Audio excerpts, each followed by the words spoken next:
Electoral bond हा राजकीय भ्रष्टाचार आहे असं त्यांनी निसंदिग्ध आणि स्पष्ट शब्दात सांगितलं तर ते विशेष कायदेतज्ञ ठरतील। माझे उज्ज्वल निकम साहेबांना काही प्रश्न आहे कायदेशीर दृष्टिकोनातून, कारण की ते विशेष वकील आहेत असं त्यांचं म्हणणं आहे। मग विशेष असणारे जे आहेत ते कसे असतात आणि कशा पद्धतीचा विचार करतात हे समजून घेणं महत्त्वाचं आहे।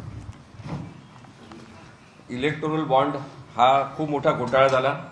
या संदर्भात 2017 पासून अनेक जणांनी आक्षेप घेतले, सर्वोच्च न्यायालयामध्ये केस झाली आणि शेवटी सर्वोच्च न्यायालयाने सांगितलं की हे इलेक्टोरल बॉन्ड जे आहेत ते बेकायदेशीर आहेत, घटनाबाह्य आहेत। उज्ज्वल निकम साहेबांनी निवडणूक रोख्यांच्या या घोटाळ्याबद्दल काहीही मत व्यक्त केलं नाही, त्यांचं याच्याबद्दलचं मत काय हे त्यांनी सांगितलं पाहिजे। इलेक्टोरल बॉन्ड हा राजकीय भ्रष्टाचार आहे असं त्यांनी निसंदिग्ध आणि स्पष्ट शब्दात सांगितलं तर ते विशेष कायदेतज्ञ ठरतील।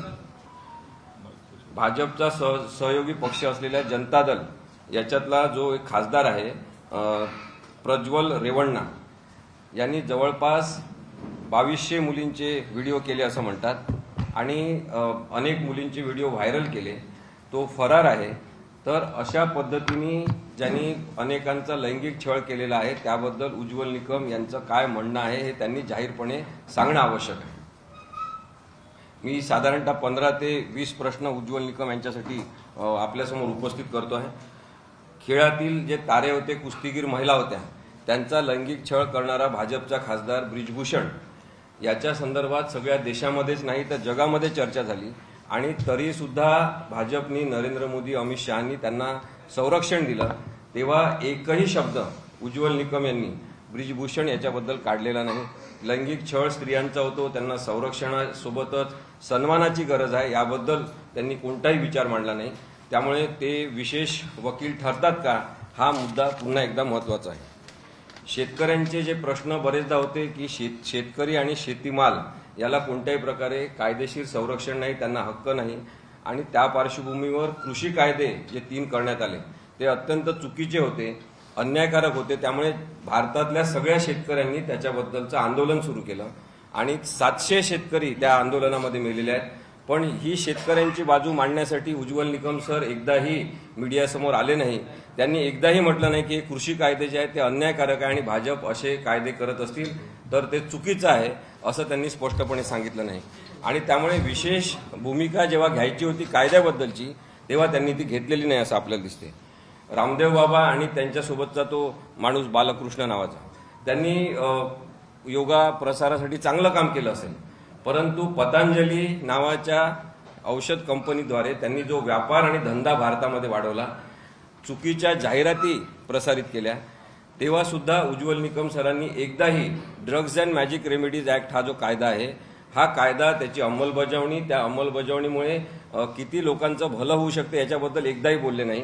त्यांनी आजही सांगावं की रामदेव बाबा ज्याला भाजपनी प्रोटेक्शन दिलेलं आहे, एक प्रकारचा सपोर्ट दिलेला आहे नेहमी आणि प्रमोशन त्याचं केलेलं आहे, तो रामदेव बाबा आणि बालकृष्ण हे 2 व्यक्ती यांनी भारतीय जनतेची फसवणूक केलेली आहे, कायद्याची फसवणूक केलेली आहे। एवढंच नाही तर सुप्रीम कोर्टात अवमान याचिका असताना तिथे सुद्धा त्यांनी टाळाटाळ केलेली आहे। याच्याबद्दल उज्ज्वल निकम सरांनी आजही बोललं तरी पण त्यांच्या विशेष असण्याचं महत्त्व अधोरेखित होऊ शकते।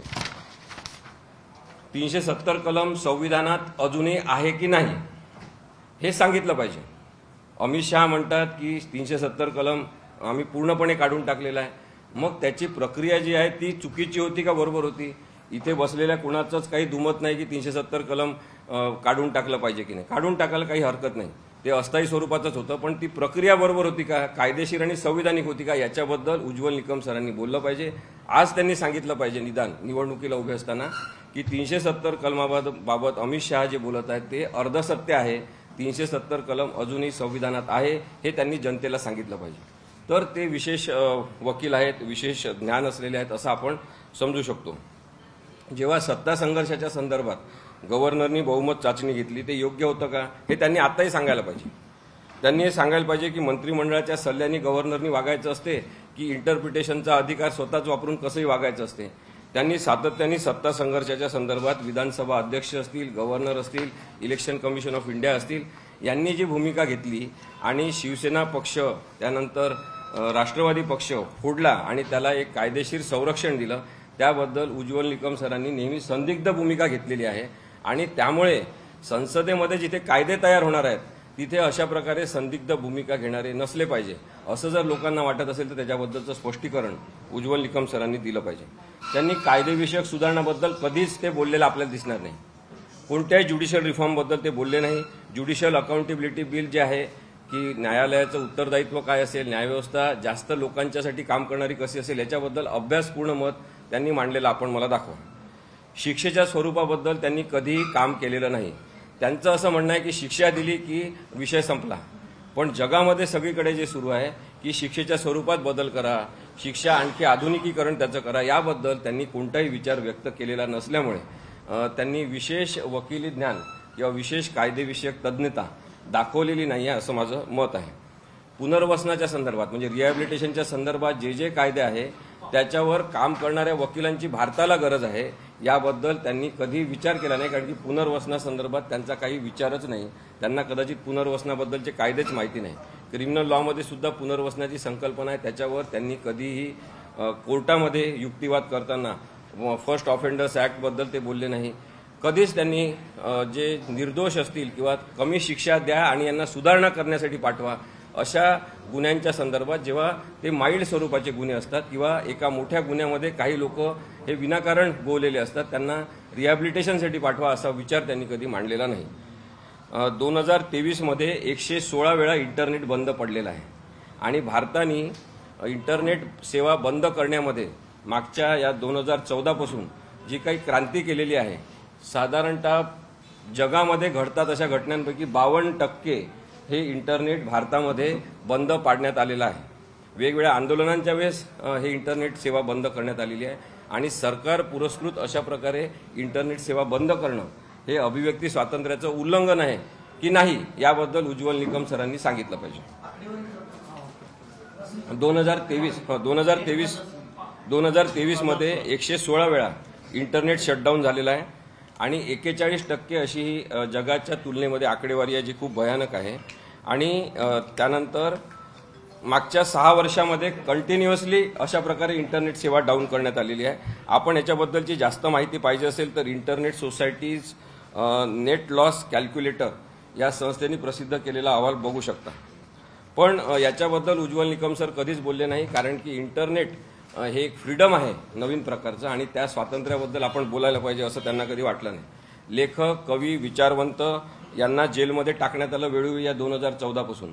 कार्टुनिस्टला अटक करण्यात आली, पण त्यावेळेस सुद्धा उज्ज्वल निकम सर कधी तुम्हाला जसं ते बोलवून माझा इंटरव्ह्यू घ्या म्हणून सांगतात तसं त्यांनी या विषयावर कधी इंटरव्ह्यू घ्या असं कोणाला बोलावलेलं नसेल असं मला वाटतं। दाभोळकर, गोविंद पानसरे अशासारख्या विचारवंतांच्या हत्या झाल्या, पण तेव्हा जे हत्याकांड घडवणारे विचारधारा आहे त्यांच्या विरोधात कधीही त्यांनी वक्तव्य केलेलं नाही आणि म्हणून ते विशेष ठरत नाही आणि त्यामुळे ते क्लेम करू शकत नाही की मला निवडून द्या, कारण की मी मग आता कोणीतरी सांगितलं की त्यांना निवडून दिल्यावर ते कायदा मंत्री होणार आहेत। आता या सगळ्या विषयांवर जे कधी बोललेच नसतील ते जर कायदा मंत्री होणार असतील तर ते तिथे निवडून न गेलेले बरे असं माझं स्पष्ट मत आहे। जेव्हा आणीबाणी होती तेव्हा काँग्रेसने मिसा कायदा लावला आणि एका कलमाचा आधार घेऊन ती आणीबाणी लावली होती आणि इंदिरा गांधींचा मोठेपणा आहे की त्यांनी जाहीरपणे सांगितलं की आणीबाणीच्या बद्दल माझी चूक झाली आणि तरी सुद्धा अजूनही त्यांच्याबद्दल प्रश्न विचारण्यात येतात।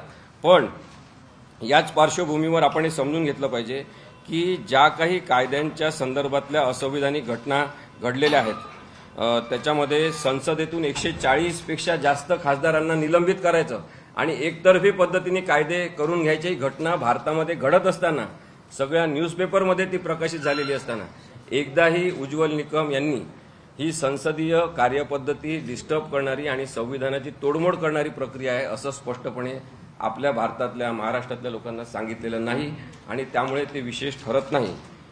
जामीनच्या संदर्भात सर्वोच्च न्यायालयापासून सगळ्यांनी आता तत्व म्हणून स्वीकारलं की जेव्हा जेलमध्ये पाठवायचं की बेल द्यायची असा विषय येईल तेव्हा बेल दिली पाहिजे, जेलमध्ये त्या माणसांना पाठवू नका, कारण की गुन्हा सिद्ध होण्याच्या आधीच कोणाचं तरी गुन्हेगारीकरण करणं चुकीचं आहे हे सांगितलं। पण हा विचार उज्ज्वल निकम सरांना कधीच समजलेला नाही।